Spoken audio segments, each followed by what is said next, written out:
profundamente emocionado o reconhecimento que se faz agora, tanto nas palavras do companheiro Moisés, que é suspeito, né, pela relação afetiva que temos, mas ao Centro de Direitos Humanos e Memória Popular, por esta láurea, digamos assim, esse reconhecimento. E, nisso, eu queria destacar que é uma entidade, quer dizer, por que é que eu fico dentro da minha timidez, da minha, digamos assim, atitude de dificuldade com o reconhecimento, eu fico à vontade com esse prêmio, porque eu sei que ele não é um prêmio motivado por outros interesses que não comprometer-nos com essa luta. E isso faz uma diferença. De uma instituição que tem uma história no resgate da memória, na defesa dos direitos humanos no Estado, enfrentando situações as mais difíceis.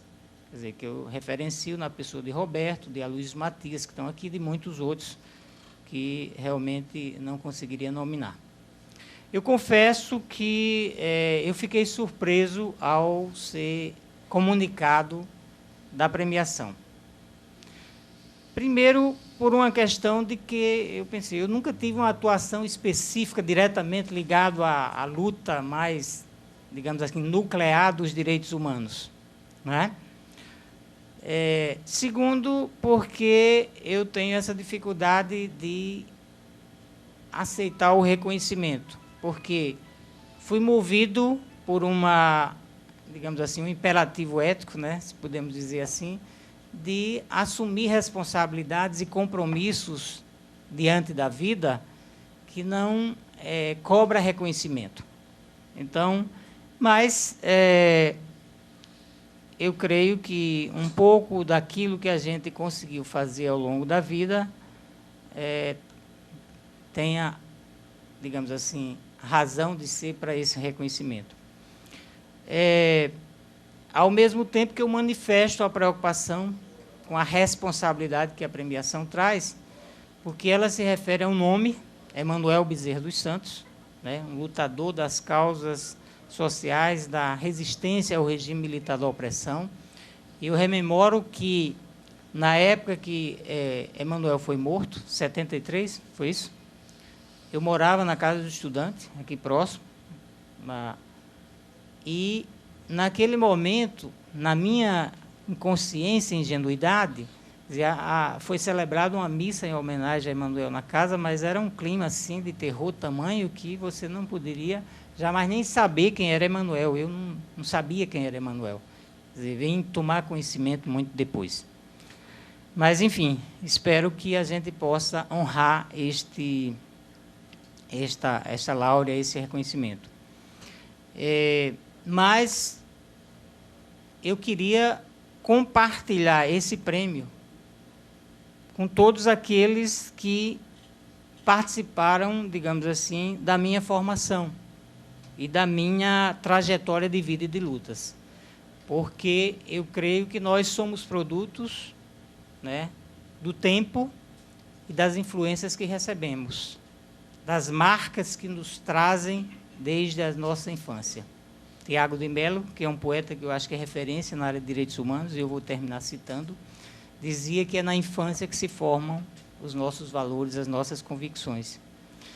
E aí eu acho que aqui era importante registrar, desde a família originária, meu pai, minha mãe, meu pai, seu Cornélio Pimenta, dona Zefinha, né, que, digamos assim, influíram decisivamente nessa formação que a gente carrega ao longo da vida. Mas, mais do que isso, a família ampliada, porque eu tinha uma quantidade imensa de irmãos de duas famílias de meu pai, e alguns deles assumiram o segundo momento da minha paternidade, porque eu tive que migrar do campo para estudar na cidade, em muitos lugares, até chegar em Natal, na casa do estudante, como eu falei, né? Então, todos eles contribuíram um pouco nesse processo de formação.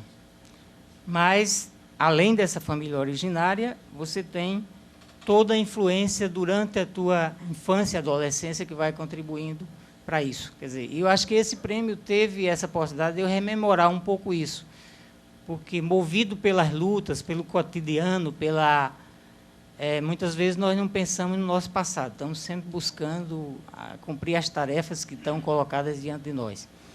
E aqui eu rememoro a influência que me marcou pela postura ética de cidadão, quando eu morei em Alexandria, fim dos anos 60, de um mestre alfaiate, com quem eu dialogava, já trabalhando na minha ainda infância quase, que é o mestre Cecílio da Rocha Formiga, hoje já idoso, já com saúde comprometida, né? E também a minha primeira professora primária, que marcou, digamos assim, não a primeira, mas a que marcou, a professora Zélia Gadelha. Às vezes foram pessoas que, digamos assim, nesse processo, vai contribuindo para formar valores, formar crenças, formar posturas. E aí, sim, só depois da entrada na universidade, quer dizer, tivemos a vivência da Casa do Estudante, com muitos companheiros também com quem interagimos, e eu acho que aí, sim, a formação política ela vai se fazer mais, realmente, no movimento estudantil, né, que Moisés retratou aqui. Movimento estudantil na área de saúde, no conjunto da universidade, onde participamos das lutas de reconstrução do movimento estudantil, num momento ainda marcado pela opressão, pelo medo, né? Medo que marcou minha vida desde a minha infância, né? Porque vivi o sertão na época onde a morte estava presente, inclusive no cotidiano da minha família, né? E eu acho que aí sim, no movimento estudantil, a gente vai começar a tomar consciência da realidade da sociedade, né? Da opressão que, né? E das tarefas que tínhamos a enfrentar, de lutar pela conquista da democracia, das liberdades democráticas, da anistia. E aí, assim, a minha postura e a minha timidez não me colocaram como protagonista por um desejo de aparecer. Eu sempre fui assumindo funções um pouco em função da dedicação, do trabalho de formiguinha, e não, você tem que ir. Eu me lembro que, quando fui escolhido candidato a presidente do Diretório Acadêmico da Saúde, eu entrei na primeira sala de aula para falar para os estudantes, falando do programa, eu tremia, como se diz na expressão, que sou uma vara verde, né? Porque eu não tinha esse costume, né? Então, um pouco dessa formação que a gente vai aprendendo, e aí eu acho que o movimento estudantil foi uma escola para todos nós, tanto a minha formação profissional como a formação política foi influenciada por essa vivência, porque é a partir daí onde a gente toma uma consciência do direito de cidadania, das responsabilidades que nós temos que ter com os outros, né, que se somam àqueles preceitos éticos da infância de pensar para si aquilo que a gente gostaria de fazer para os outros. Nessa trajetória, saindo do movimento estudantil, o compromisso com a luta política, entendendo a política como a forma de organizar os homens para a defesa de seus interesses, de seus direitos, né, de suas necessidades, nós continuamos essa trajetória, atuando profissionalmente no primeiro município que eu atuei, Lagoa de Velhos, terra de Irapuã, né, onde ali começamos a uma atuação de ser coerente na prática profissional com aquele discurso que nós tínhamos. Porque muitas vezes é fácil fazer o discurso, mas traduzir o discurso na prática, a intenção e gesto vai a uma distância grande. E eu procurei ser coerente, e eu acho que a população de Lagoa de Velhos, que, digamos assim, teve a atenção da minha, digamos assim, do meu fazer profissional, ainda hoje reconhece isso, né? Mas mantive e não me desvinculei da luta política.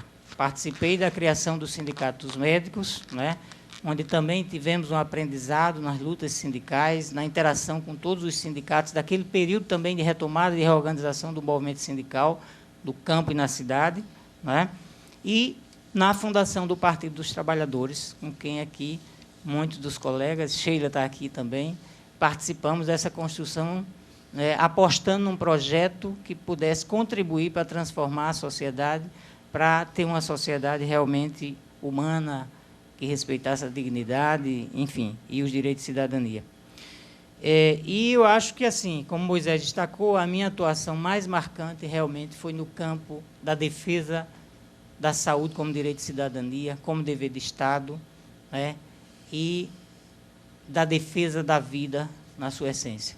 Quer dizer, foi como profissional de saúde que construímos toda uma trajetória de defesa do SUS, né, ainda no movimento da reforma sanitária, né, e com quem nós compartilhamos e aprendemos o tempo todo com os trabalhadores da saúde nessas lutas.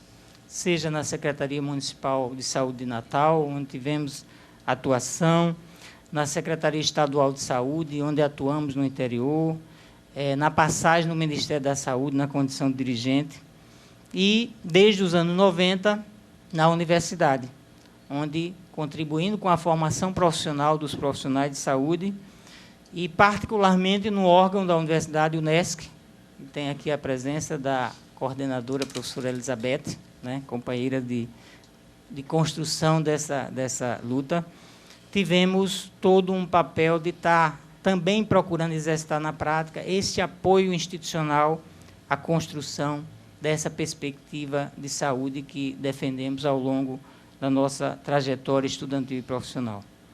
Mas não poderia deixar de destacar aqui, nesse momento de compartilhamento desse prêmio, por entender que não é a nossa ação individual que conforma a nossa ação, mas é a interação, a nossa ação coletiva. Quer dizer, além de todos esses coletivos onde aprendemos, onde compartilhamos crenças, esperanças, também desilusões e tristezas, a família nuclear, né, constituída aqui pela companheira Linete, que conosco, quer dizer, nos conhecemos na universidade, com quem a gente militou e que temos, digamos assim, atuado e compartilhado todas essas dores e prazeres ao longo dos 30 anos, e o meu filho mais velho que está aqui, Ano Flávio, que também seguiu um pouco na militância e se mantém presente também defendendo princípios semelhantes.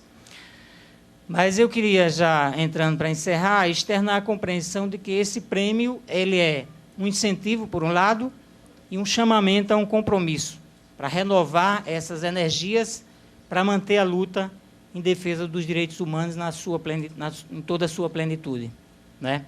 Direitos humanos que, por mais que tenhamos avançado, e no seminário que promovemos na universidade nesses 3 dias, o companheiro Nilmário Miranda ressaltava os avanços que tivemos nesses 30 anos no Brasil, continua a nos desafiar, porque, seja pela sua amplitude de garantir dignidade de vida, dignidade às pessoas humanas, que vai do direito à liberdade, né, do direito a ter direitos, né, ampliando todo o campo que vai da moradia à saúde, à cultura, né, e que ele só pode se fazer e se construir cada vez mais no respeito à diversidade, às diferenças que não podem ser tratadas como desigualdades.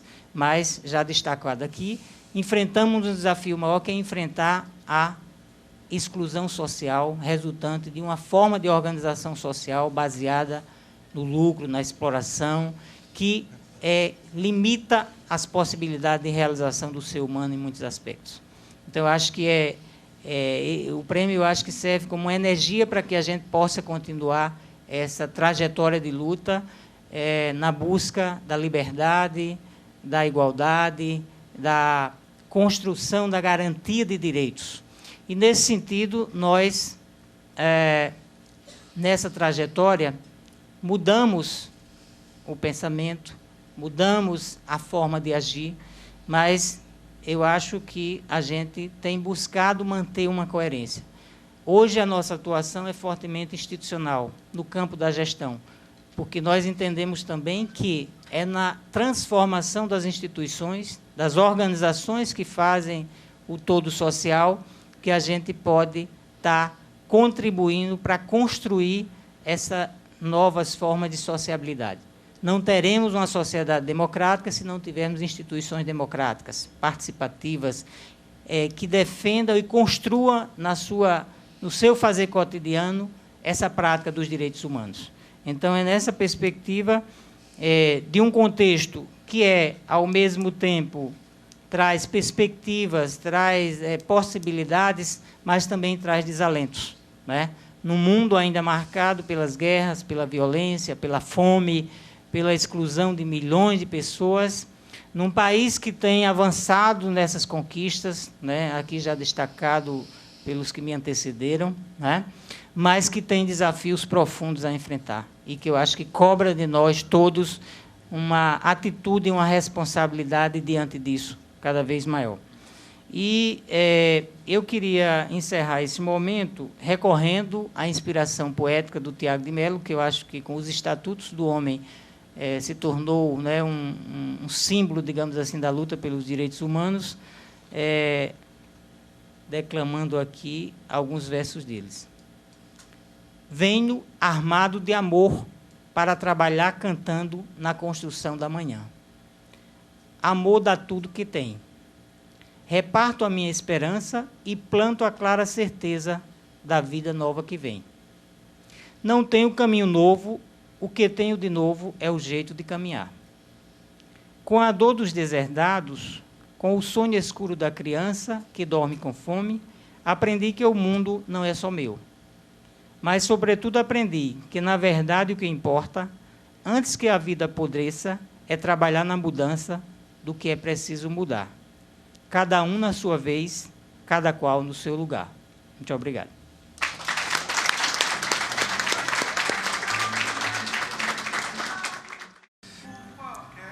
Bem, antes de entrar no último momento dessa nossa solenidade, é citar, né, as presenças da companheira Maíse, Dito Valério, né, aí representando a DHNet, Gabriel, né, meu filho, enquanto o Meri não vem, eu vou ganhando tempo, Flávio Bocão, João Oliveira, Beto, Jeruse e Edcleison, da equipe do Centro de Direitos Humanos Memória Popular, companheiro Jorge Câmara, Sheila, né, Sheila, eu conheço Sheila há muitos anos, né, quer dizer, Sheila, na verdade, ela era amiga de Day, Rose, né, que é um pessoal, e a partir disso eu conheci o companheiro Moisés. Bem, eu vou chamar logo o Balestreri, já que para você não ficar, vir logo aqui para a mesa, né, e dizer o seguinte, o companheiro Ricardo Balestreri, na verdade, né, bota a música aí para dar o clima. Lê já.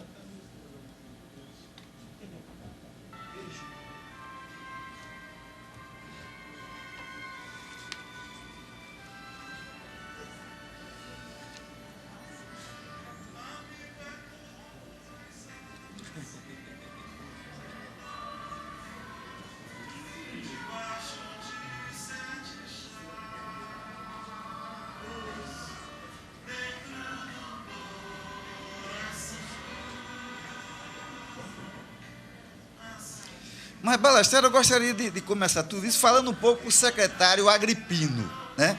A gente dos direitos humanos tem uma fama meio de doido, né? De ir para as lutas, né?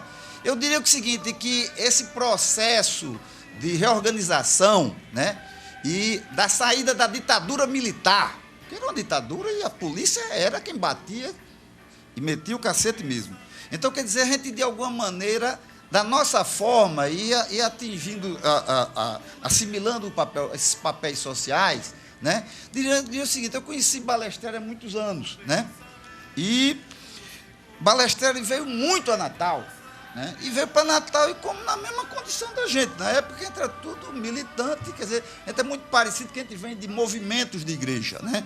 Então, quer dizer, eu diria que talvez o que a gente tinha feito de mais interessante nesses anos todos, em termos mais práticos, tenha sido a questão da ouvidoria de polícia. E eu acho que Balestreri, como outros companheiros, como Rubens Pinto Lira, as pessoas de fora, eu acho que Balestreri nos ajudou muito, vindo aqui para Natal e formando, que seguramente você vai falar, talvez milhares de pessoas. E depois virou capa preta, né? Quer dizer, logo de saída a gente agradece que Balestreri está vindo diretamente de Israel. E se lembra um pouco, eu lembro quando Nilmar era ministro, né, e para tirar uma onda até com o pessoal da Federal, eu disse, rapaz, Nilmário, naquela época, você vinha sempre aqui, vinha na clandestinidade. Hoje você está aqui, né, avião, ministro, tal, Polícia Federal, tal, o mundo muda. Né? Então, quer dizer, eu acho que esse é o lance, digamos, da construção, né? Ou da reconstrução, talvez construção que a gente nunca teve, né? Do processo civilizatório, né? Do bruto, do pesado. Quer dizer, muita gente levou muita porrada e muita gente sofreu. Quer dizer, eu acho que ontem nós tivemos esses dias na universidade. Eu acho que foi o primeiro seminário de direitos humanos da UFRN, né? A UFRN está com pelo menos 20 anos de atraso, quem está querendo que ganhe o quanto antes. E eu acho que algumas daquelas mesas que aconteceram ontem, naquele dia, foi praticamente uma catástrofe, né? Quer dizer, isso mexe ainda muito com pessoas e é um processo que eu acho que a gente, tantos anos depois, a gente ainda está trabalhando um pouco. E eu diria o seguinte, que a vinda de Balestreri, quer dizer, muito mais do que secretário, esse negócio, na verdade é um amigo. Quer dizer, e a gente teve aqui muitas solidões. Né? Quer dizer, eu acho que aqui, o Grupo de Direitos Humanos aqui de Natal, a gente teve muita solidão.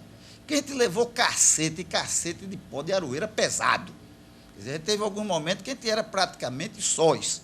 E eu tive, digamos, com o Balestreri uma interação muito interessante, que na época nós tivemos problemas muito internos dentro do esquema de movimento. Eu acho que a gente lambia muito as nossas feridas. Quer dizer, Balestreri tinha também um processo meio similar em relação à Anistia Internacional. Eu acho que naqueles encontros que nós tínhamos com a Rede Brasileira de Educação em Direitos Humanos, eu acho que a gente ficou assim.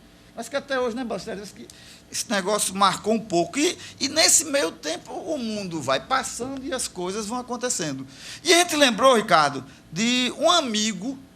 Quer dizer, na verdade, eu acho que antes de eu conhecer Balestreri, assim, mais profundamente, tinha um outro amigo de Ricardo aqui em Natal. E a gente tentou, digamos, trazer um pouco esse lado mais afetivo, porque podia fazer assim uma coisa mais basista, trazia assim um comandante, um negócio, botava para falar, fazia uma onda, né?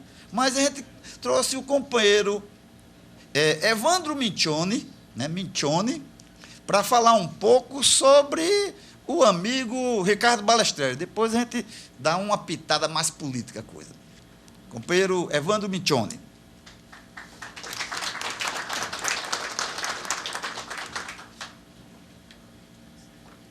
Bem, bom dia a todos, a todas. Eu gostaria primeiro de saudar a coordenação desse evento, na figura de Roberto, né, coordenador do Centro de Direitos Humanos, Memória Popular.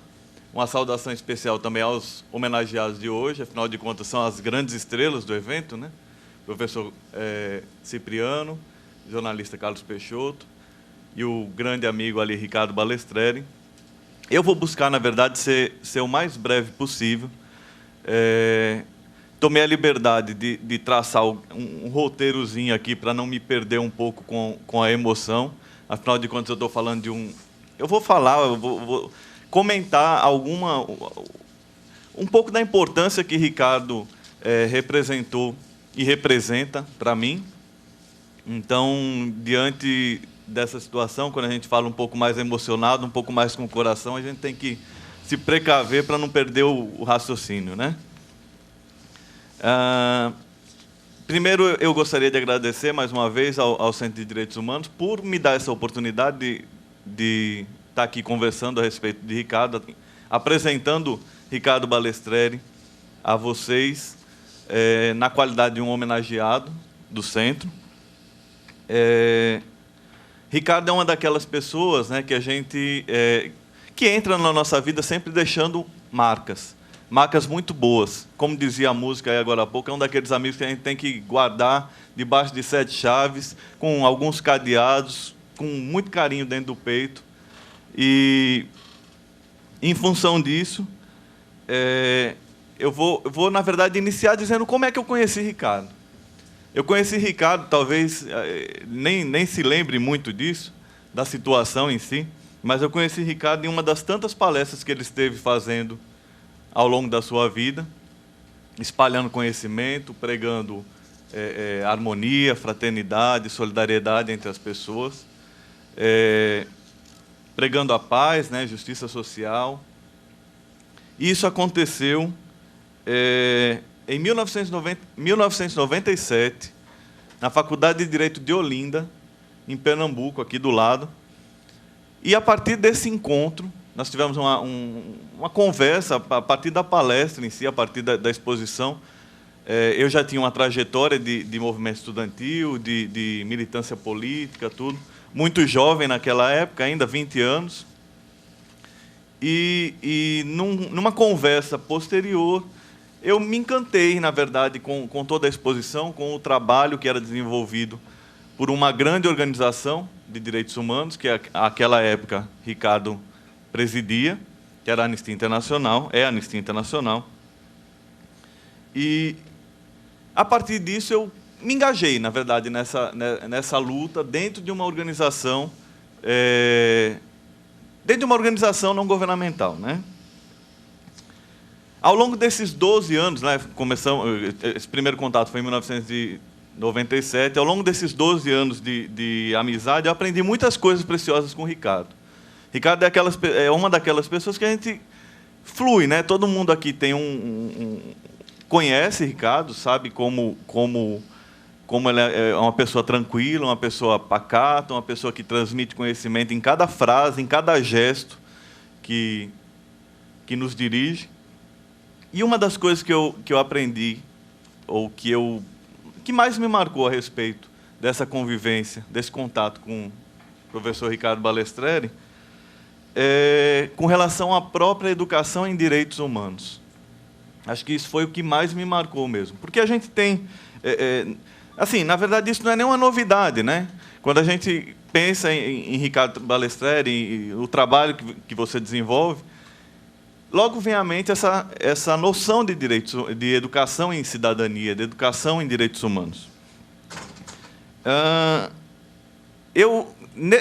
Nessa vivência, então, eu percebi que educar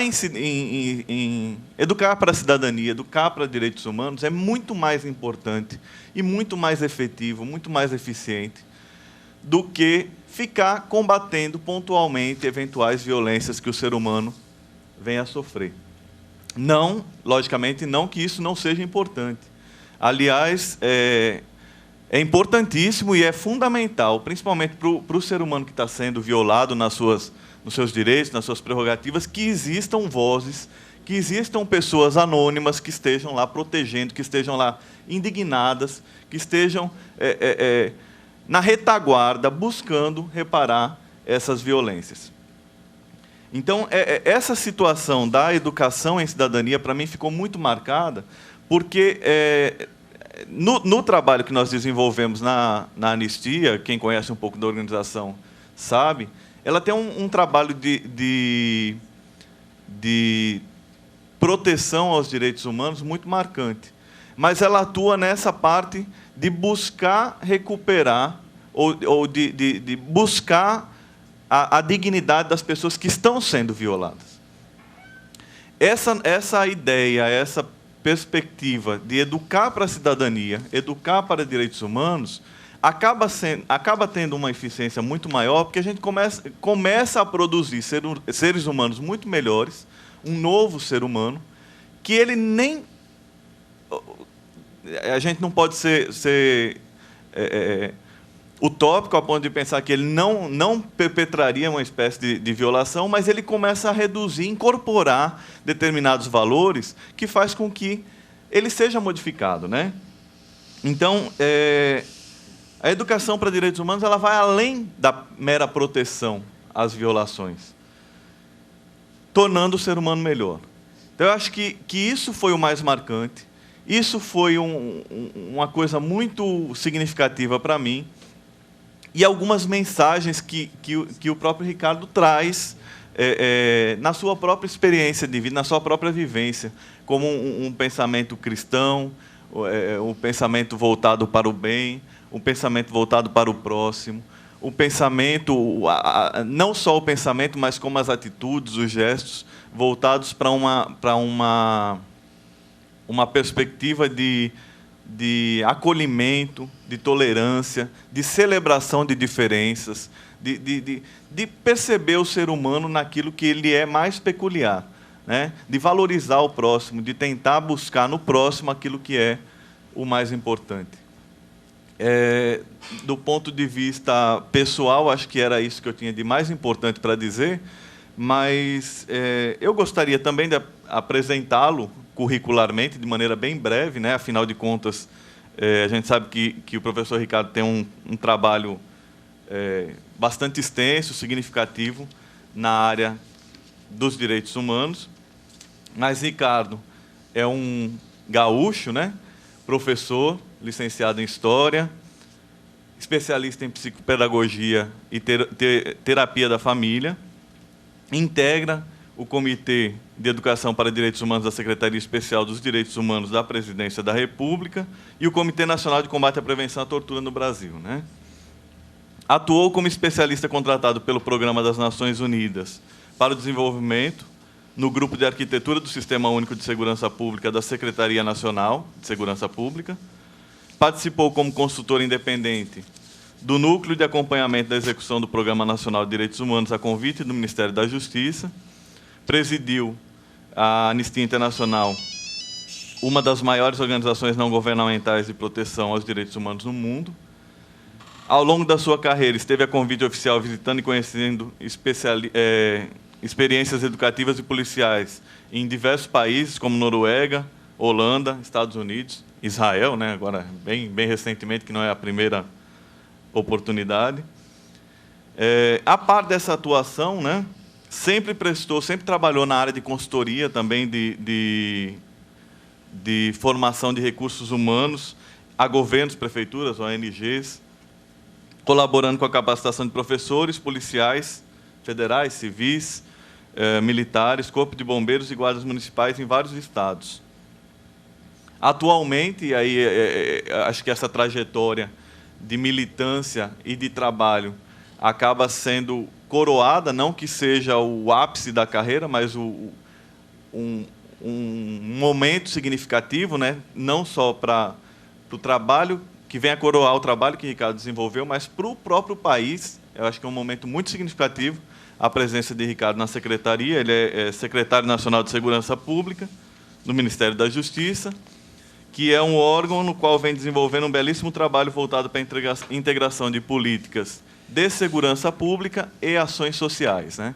Isso é trabalhar com aquela vertente da segurança pública aliado ao desenvolvimento humano. Isso é muito importante. A sociedade, a partir da evolução da sociedade, a gente conseguir promover segurança pública.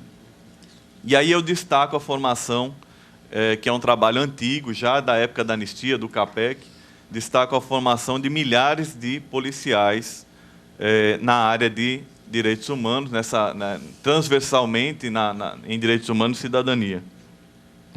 Para concluir, eu gostaria de deixar um recado para você, Ricardo, aqui de público, de que você pode ter certeza de que você é um amigo que, mesmo quando a gente não tem um contato mais efetivo, como dessa última vez a gente passou alguns anos sem nos falar, né?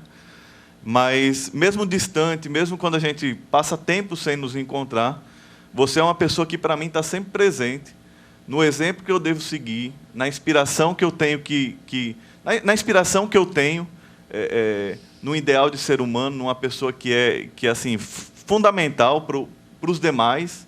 A gente não pode ser egoísta de guardar isso para nós, né? Você é uma pessoa que deve ser compartilhada, celebrada sempre.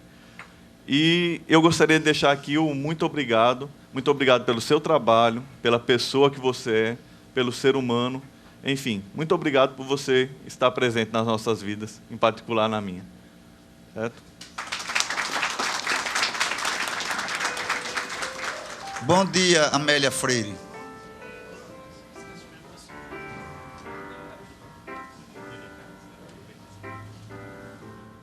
O Dr. Roberto Monte, como coordenador do evento, e através do Dr. Ricardo Ballesteri, saudar todas as autoridades presentes. Queria também, através da professora Elizabeth Nasser, saudar todas as mulheres neste evento. E eu queria agradecer, Dr. Ricardo e Dr. Roberto Monte, a Secretaria de Segurança Pública do Estado do Rio Grande do Norte, através da pessoa do Dr. Agripino, pelas oportunidades que me proporcionou no campo dos direitos humanos, fora e dentro da instituição. Por ser uma pessoa, uma autoridade, que fomenta diariamente, no âmbito da Secretaria, a valorização da vida e dos direitos humanos, no âmbito da pasta, e hoje, na condição de meu chefe imediato. Dr. Ricardo Ballesteri, nós sabemos que o modelo que o senhor usa hoje na gestão da prevenção social do crime e do ensino policial de toda a polícia do Brasil é o modelo para o mundo. A prova está hoje. O senhor está chegando de Israel para este evento. Eu queria dizer ao senhor que hoje está havendo uma quebra muito grande de paradigma em matéria de direitos humanos do Brasil. É um oficial da Polícia Militar entregando a uma autoridade um prêmio de direitos humanos. Este prêmio não é uma vitória do senhor, é de todo o povo brasileiro, especialmente todos nós que fazemos a segurança pública deste país. Porque hoje caracteriza-se um passo muito grande e muito elástico em matéria de visão de direitos humanos. Doutor Ricardo, este Estado, especialmente esta cidade, tem uma história ímpar em matéria de garantias e direitos individuais.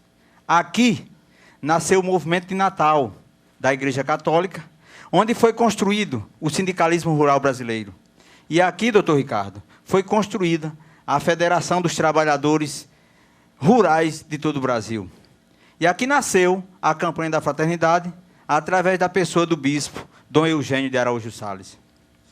A Rede Nacional de Direitos Humanos é o maior portal sobre direitos humanos de toda a América Latina, que trabalha com valores voltados exclusivamente para a cidadania. O senhor, como secretário nacional de Segurança Pública, jamais deixou de ser um lutador das causas dos direitos humanos do Brasil, em todos os seus momentos de sua vida. E este é um dos motivos desta premiação. Eu quero terminar minha fala só com duas frases que eu acho que são pertinentes para essa ocasião. Doutor Ricardo, doutor Roberto, doutor Agripino, Marco Dionísio e todos meus amigos aqui presentes. Doutor Ricardo, a vida não é feita pelas quantidades de vezes que respiramos, e sim pelas quantidades de vezes que perdemos o fôlego. E este é um dia, para mim, de perder o fôlego. Hoje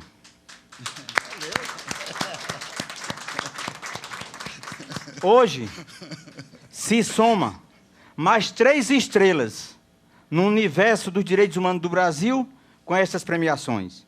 Em nome da Secretaria e da Polícia Militar do Estado do Rio Grande do Norte, nós queremos agradecer ao Dr. Carlos Peixoto, a Cipriano Vasconcelos e a Vossa Excelência. Meu muito obrigado. E vamos à entrega.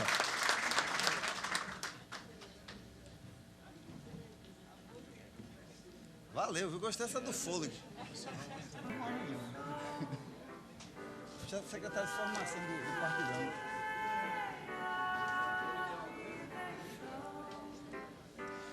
Pode ir lá para o púlpito, Ricardo.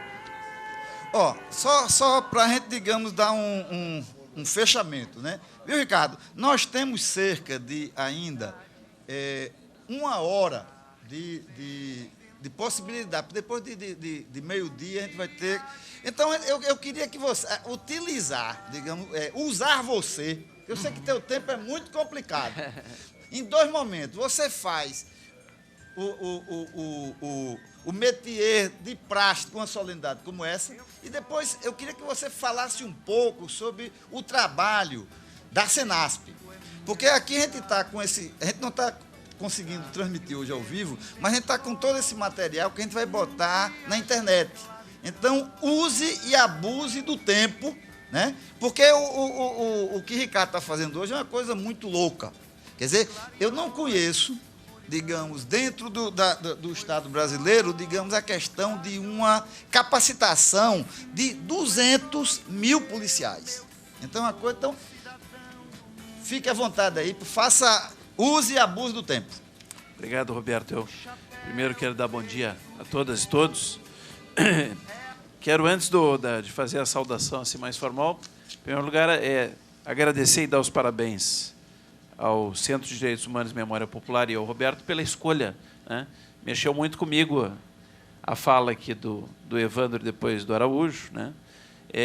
Tem razões históricas. O Evandro é uma pessoa que eu conheci ao longo da militância, mas também no meio de uma crise muito forte. Essas crises intestinas, como o pessoal gosta de dizer, né? Das organizações, que volta e meia passo. Roberto fez menção também antes aí. E é nos momentos de crise que a gente conhece o caráter das pessoas, né? A retidão das pessoas. Então, o Evandro, naquele momento de crise, foi um momento difícil, o Evandro mostrou que homem ele é, né? Que caráter ele tem, e passou igualmente a ser muito significativo na minha vida, na minha trajetória, porque ali, eu diria, provado a fogo, né? Que a gente viu quem era quem. E eu pude conhecer melhor o Evandro, e realmente aquilo que ele disse mexeu muito, tocou muito comigo. O Araújo, igualmente, é um desses heróis da história da segurança pública. O Araújo já defendia... Cadê ele que eu perdi? Está ali. O Araújo já defendia uma visão de prioridade à polícia comunitária em tempos bicudos, em tempos que era muito difícil falar em polícia comunitária. Que quem falava nisso era, né, Araújo, era visto como meio doido, meio fora da casinha, meio visionário, meio romântico, né? E a gente era até muito gozado, a gente era debochado pelas pessoas que estavam no poder, né? Porque quem falava em polícia comunitária era realmente debochado como romântico, como alguém que não... Ainda mais ser um policial, né? Que sofria aí toda a represália, toda a visão antagônica dos colegas. E o Araújo, do mesmo jeito que o Evandro, também é um sujeito que foi provado a fogo ao longo da história e mostrou também o caráter, né, dele. Porque não abriu mão, não desistiu, continuou. E vocês estão aqui, sabem melhor do que eu, porque são companheiros dele ao longo desses anos todos, né? Então tem um significado muito grande também. Eu digo que hoje é fácil falar em polícia comunitária, porque hoje tem a cobertura do governo federal. O governo federal mal ou bem, né? Ele também investe 1 bilhão e... É pouco dinheiro, né? Está faltando. Até para o Rio Grande do Norte, um dos estados está faltando. Nós temos um secretário hoje, estava me lembrando disso, e ele tem razão. Nós temos que melhorar o investimento aqui. Mas, mal ou bem, o governo federal investe hoje 1 bilhão e 200 milhões por ano em segurança pública. E o governo federal hoje está dizendo que polícia comunitária é prioridade. Então, virou prioridade porque isso vem por uma forte indução federal. Não quer dizer que as autoridades locais, é o caso aqui localmente, há uma concordância aqui no Rio Grande do Norte, em outros estados, mas há estados, inclusive, que sempre foram contra a polícia comunitária, que hoje estão concordando também, porque, evidentemente, os tempos mudaram, né? Mas eu tenho uma grande admiração por quem, como Araújo, na época em que isso era o lixo, digamos assim, para o poder, né? Onde a gente era o lixo para quem estava no poder, o Araújo teve a coragem de também se manter persistente nessa visão da polícia de proximidade, da polícia comunitária. Então, as duas falas realmente foram muito tocantes para mim. Eu agradeço ao Roberto. Mas na saudação também, eu quero, em primeiro lugar, saudar o Roberto e o Aloísio. São duas pessoas com quem eu tenho tido muita proximidade, né, do centro de... Vou dizer a sigla, o CDHMP, né? Isso, a sigla porque é comprido, mas realmente memória popular é uma coisa muito significativa. Eu vejo neles, por exemplo, um cuidado muito grande com essa coisa da memória, que é a gente não esquecer, né? Os países têm memória curta, a gente esquece rápido, a gente esquece que para chegar aqui teve toda uma luta, né, de pessoas aí que se sacrificaram, que morreram, enfim, que deram as vidas, né, que viveram e morreram por essa causa. Então, eu quero dizer que tenho tido muita proximidade ao longo dos últimos anos aí com o centro, particularmente homenageio a todos através de Roberto e Aloísio, que são pessoas que a gente tem um contato mais visceral assim, no dia a dia. Eu não escondo de ninguém e fico muito honrado com isso, que assim, eu gosto muito dos dois, como pessoas, como seres humanos também, e estendo com essa observação para outros militantes do centro, né? E gosto muito deles, porque são pessoas que, eu diria assim, transpiram idealismo, né? Eu acho que a gente está num mundo em crise de ideais, né? Isso é uma coisa um pouco evidente, mas às vezes é preciso resgatar essa evidência. A gente está num mundo que perdeu as utopias, e isso é muito triste, muito triste. Eu sou de uma geração de um mundo que tinha utopias, algumas utopias até estavam equivocadas, mas a gente lutava por alguma coisa, né? E no mundo presente que nós vivemos, houve uma perda das utopias, dos ideais, e a gente tem poucas reservas de utopia no mundo de hoje. Então, eu não escondo nunca para ninguém, tenho muita honra de dizer isso, eu gosto demais do Roberto e do Aloysio, porque são reservas de utopia, né? E eu sei que pela combatividade deles, eles assustam um pouco às vezes, né? Mas isso é típico de quem tem utopia, é típico de quem tem... Utopia, para mim, é coisa realizável, é coisa que a gente pode alcançar, né? Mas que tem que ter muita gana, muita persistência, muita vontade, realmente, para levar avante num mundo que ruma para outra direção, né? Aliás, eu acho que o mundo, ultimamente, além de rumar para outra direção, ele ruma para o extermínio humano, né? Seja o extermínio por razões ecológicas, seja o extermínio em função da violência. Nós estamos aqui num país de extermínio, né? Nós temos 45 mil homicídios por ano no Brasil. Agora, nesse giro aí que eu dei em outros países, toda vez que eu falava isso, tinha que traduzir 3 vezes, porque as autoridades dos outros países, né, além de Israel, deu uma passada na Espanha, na França também, as autoridades dos outros países não acreditam quando você diz isso. Tem 45 mil homicídios por ano. Fala, dá para traduzir de novo? Né? Não, até lá, que é aquele mundo lá que está sempre em guerra, lá do Oriente Médio, eles não acreditam. Falar isso, falou assim, lá foi 3 vezes que eu tinha que dizer. Falou, não pode ser. Eu digo, mas é. Né? Então, é nesse mundo que nós estamos vivendo e, desgraçadamente, num mundo que vai perdendo os ideais, que vai perdendo as utopias. Então, eu mais do que homenageado aqui, eu quero homenagear, começando por essas pessoas que, de forma tão generosa, falaram a meu respeito, mas também pelos meus companheiros Roberto e Aloysio, que, aliás, foram os companheiros que ajudaram a erguer o Portal Nacional de Segurança Cidadã, que hoje tem milhares de acessos. Ele vai ser mudando, né? O Roberto, por exemplo, é metamorfose ambulante, no bom sentido, né? Estava vendo ontem o programa do... Roberto, eu sempre digo, acho que um desses caras que vai entrar para a história do país pela genialidade também dele, né? Eu, às vezes, brinco com ele dizendo que eu não entendo a metade do que ele fala, mas eu vejo que tem um brilhantismo muito grande nas coisas que ele diz, né? Estou gostando de ti, mas é porque, na verdade, realmente, Roberto, às vezes, saca umas ideias tão geniais. Ele me fala, eu falo assim, rapaz, nesse troço aí tem um negócio de gênio. Eu não consegui entender totalmente, mas eu acho que isso vai... E algumas dessas ideias eu fui entendendo ao longo do tempo e foram se consolidando como ideias que deram certo, né? Então, vendo um pouco isso, é que a gente construiu juntos ali o Portal Nacional de Segurança. Esse portal hoje é uma referência. Nós temos lá hoje mais de 1000 monografias e teses produzidas por operadores de segurança pública, policiais, bombeiros, guardas municipais, né? É um dos maiores bancos hoje de produção intelectual da polícia do planeta, sem nenhum ufanismo, né? Você tem lá mais de 1000 monografias, 90% produzidas por policiais, e uma grande quantidade sobre direitos humanos, sobre polícia comunitária. Hoje, digita lá, polícia comunitária, aparece lá uma carrada de coisa produzida por policiais. Por que isso? Para superar a velha dicotomia de que quem age não pensa e de que quem pensa não age, né?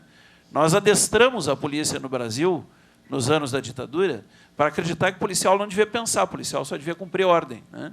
Até porque as ordens que eram cumpridas eram ordens emanadas de um poder ditatorial, então não podia pensar muito mesmo, né? Mas nós estamos hoje no rumo contrário, e vocês nos ajudaram a montar isso, que é o rumo de mostrar que a polícia tem que pensar cada vez mais e de uma maneira cada vez mais sofisticada. Está lá no portal, para quem quer entrar, o www.segurancacidadã, tudo sem cedilha e sem acento. Um dia o Roberto tem que me explicar por que ainda não tem cedilha e acento. Parece que agora já vai poder ter, né? Por que não tem cedilha e acento na internet? Eu, como sou meio jurássico em relação à internet, eu faço escola aqui com ele. Mas o www.segurancacidadã.org, que foi uma das vitórias que a gente conseguiu junto com a DHNet. Você não imagina a peleia no Ministério da Justiça, que é o ministério mais formal de todos, né? Primeiro, pelo que eu sei, o mais formal, né? Imagina a peleia no Ministério da Justiça. O seu da Saúde deve ser o ministério mais ventilado, assim, em relação a algumas coisas. Mas o nosso lá tem muitas tradições. E aí a peleia interna que foi para criar um portal de governo.org e não .gov. Até hoje tem gente que briga ainda por causa disso, né? Mas aí nós nos associamos com a DHNet e por isso conseguimos passar um .org, que era exatamente para não ser chapa branca. Esses portais de governo já são muito chatos, né? Muito chatos, ninguém aguenta aquilo muito tempo. Mas aí a gente criou essa coisa dinâmica e está lá acessível a todo mundo. São conhecimento socializável e acessível a todo mundo. Mas aqui, como eu digo, acho que a gente aproveita quando é homenageado, para homenagear também, né, eu queria continuar a saudação também ao companheiro Marcos Dionísio, que é um companheiro que nos ajudou demais e nos ajuda demais, como a liderança nacional também, na questão da formação da polícia. É uma das poucas pessoas que sacou que educação em direitos humanos para policiais era importante. Aí teve um período que isso estava meio em baixa, estava com dificuldade, o pessoal fazia corpo mole, não mobilizava, a gente falava assim, vamos marcar lá no Rio Grande do Norte que tem o Dionísio e lá a gente tem certeza que vai acontecer. Isso nem ele sabe, estou contando agora, né? Tinha uns momentos assim que o pessoal fingia que queria, mas não queria. Parecia lá, Roberto, não aparecia ninguém. Parecia meia dúzia de policiais, né? A gente falava, não, vamos apostar onde a terra é fértil. Lá no Rio Grande do Norte tem, acho que o Dionísio era ouvidor naquela época, se eu não me engano, né? Vamos fazer lá, porque lá, e até uma ocasião aconteceu com o meu estado. A gente andou lá, tinha uns cursos lá com 10, 15 pessoas. Aí eu falei, não, vamos trocar de Rio Grande, então. Vamos para o Rio Grande do Norte, que lá o Dionísio vai fazer acontecer, e sempre fez acontecer, e foi um dos grandes aportes que a gente teve para a educação em direitos humanos policial, né? Mesmo apoio que a gente pode encontrar no Oswaldo, que também está aqui, que é um amigo muito querido, que tem nos acompanhado aí ao longo dessa trajetória, né? Eu quero igualmente saudar aqui o meu parceiro, aqui, meu colega de Secretaria de Segurança, o secretário Agripino. Estamos numa luta grande aí, eles está sempre lá em Brasília pedindo apoio maior ao Rio Grande do Norte, e o governo federal está em dívida mesmo, porque pegou... Você sabe o que aconteceu? A Bolsa Formação, a gente sempre fez essa conversa de que tinha que valorizar os policiais e investir mais nos policiais, mais no capital humano. Mas isso sempre foi muito retórica, né? Só que hoje nós estamos com 170 mil policiais recebendo Bolsa Formação. Isso significa 740 milhões de reais por ano para o governo federal. Que os governos estaduais, eu não estou dizendo isso em relação ao Rio Grande do Norte, estou dizendo em relação a todo o Brasil. Os governos estaduais investem muito pouco na polícia. De maneira geral, pagam muito mal os policiais. E nós tivemos que suplementar esse mau pagamento. Isso não é culpa de nenhum secretário de segurança, todos querem pagar melhor, né? Todos querem pagar melhor, tratar melhor a polícia. Mas é uma velha tradição de não valorizar. A polícia ela serve para fazer o serviço... Às vezes o cara olha para a polícia como é que tem que fazer o serviço pesado, barra pesado, serviço sujo e tal, mas não quer também valorizar os policiais e nem pagar melhor, nem nada disso, né? Então o governo federal entrou forte, estamos gastando hoje em torno de 740 milhões por ano para suplementar o salário dos policiais. Isso acabou consumindo a maior parte do dinheiro do Pronace, Roberto. E aí o que acaba ocorrendo é que está faltando recursos para investir em outras coisas. Mas nós não vamos mexer no dinheiro que nós estamos mandando para os policiais. Os policiais brasileiros ganham, de maneira geral, muito mal. Nós queremos que eles sejam promotores de direitos humanos, mas nós ficamos obrigados também a cuidar dos direitos humanos deles, né? Tem estado aí que está pagando R$800 por mês, 815 por mês para a polícia. Então, aqueles 400 a mais que o governo federal está botando no salário deles, são 50%, né? Salário parece uma ninharia. Não, para quem ganha 815, ganhar mais 400 por mês do governo federal faz uma senhora diferença, né? Mas eu, da mesma maneira, quero saudar também o nosso Fábio. O Fábio sempre faz uma fala muito poética aqui. Quando ele terminou, eu falei assim, ele sempre... Cadê ele que eu perdi? Está lá. O Fábio sempre traz uma coisa que eu valorizo muito, que é muita poesia para a fala, né? E eu acho que se a gente esquecer que a vida é poesia, a vida perde o sentido, né? Quando algumas pessoas me perguntam por que eu acredito em Deus, né? Hoje está meio na moda questionar se Deus... Voltou essa moda, né? Recorrente, questionar se Deus existe ou não. Uma das coisas boas de receber um prêmio é que a gente pode deixar um pouco de lado a fala de homem de Estado, fazer uma fala mais de coração, mais pessoal, né? Então, obviamente, o Estado é laico, mas eu não sou. E eu acredito profundamente em Deus. As pessoas me perguntam assim, por que você acredita em Deus, né? Tem tanta gente hoje questionando, está na moda no mundo biológico, questionar Deus, a visão espiritual. Eu digo, olha, entre outras coisas, eu acredito em Deus, porque isso, para mim, traz uma dimensão poética para a vida. E mesmo se Deus não existir, é uma hipótese que eu não trabalho com ela, sério, né? Mas mesmo se Deus não existisse, eu faria questão de continuar acreditando nele. Porque se eu não fizesse isso, a vida teria um significado muito reduzido para mim, do ponto de vista da poesia da vida, né? Inclusive, eu acho que se Deus não existisse, nós estaríamos no lugar dele. E eu acharia isso péssimo, porque a gente faz muita bobagem, E a gente, no lugar de Deus, a gente faz mais bobagem ainda. Então, eu gosto de pensar que tem algo acima de nós, né? Porque nós somos, ao mesmo tempo que nós somos muito importantes, muito significativos para a vida na Terra, nós também somos muito perigosos. E eu acho que quando não tem nada acima de nós, nós nos tornamos extremamente mais perigosos. Então, essa dimensão poética, Fábio, ela também é uma dimensão de humildade. É bom pensar, né?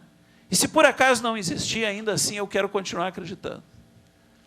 Mas, obviamente, que eu tenho certeza que existe. Eu, nessa saudação aqui, também quero saudar muito aqui, me enriqueci aqui um pouco de ver a biografia do Peixoto, do Cipriano, né? E quero estender essa visão que eu coloquei no início da coisa da utopia, do ideal da utopia para vocês. E é bom a gente saber que tem outros. Não somos muitos. Não somos muitos. Nós que estamos aqui, não somos muitos, mas nós temos uma qualidade. Isso eu não digo por vaidade, eu digo do ponto de vista do ideal. Nós temos uma qualidade que, se o mundo perder, esse mundo vai ficar mais pobre, mais sem graça, mais sem sentido, mais violento necessariamente, né? Então, quero dizer para vocês assim, que nós não devemos desanimar. O fato de estar andando tudo numa outra direção não deve fazer com que a gente desanime, né? Porque a gente não está aqui também para ser maioria, a gente está aqui para perguntar, na verdade, né? Eu sei que o Roberto gosta um pouco dessas reflexões assim. A gente não está tanto aqui para responder, a gente está aqui para perguntar num mundo que não se pergunta mais, num mundo que tem muitas respostas e que se faz poucas perguntas. Então, essa é a nossa grande função. Você estava falando lá da coisa do jornal, né? Estava te ouvindo. E eu acho que é isso, assim, a mídia, não tem problema da mídia ter posição, né? Mas ela tem que perguntar a partir de uma posição, né? Ela não tem que fazer a lavagem cerebral, não tem que fazer a cabeça, ela tem que perguntar para as pessoas, fazer as pessoas pensarem, né?